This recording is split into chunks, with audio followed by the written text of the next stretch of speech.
சீரியஸாக சபரிமலை என்பது நீ என்ன கேட்குறியோ அது கிடைக்கும், நீ என்ன நினைக்கிறியோ அது நடக்கும்.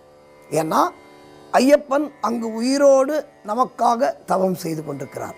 நம்பியார் சாமி சொல்வார், நம்பியார் குருசாமி, அவர்கிட்ட வந்து ஒரு சாமி சொன்னார், என்னையா சேப்பு வச்சு தான் கட்டிருக்க அப்படின்னு கேட்டபோது, நான் ஐயப்பனுக்காக மாலை போட்டிருக்கேன்னார். நம்பியார் சாமி சிரித்தார்.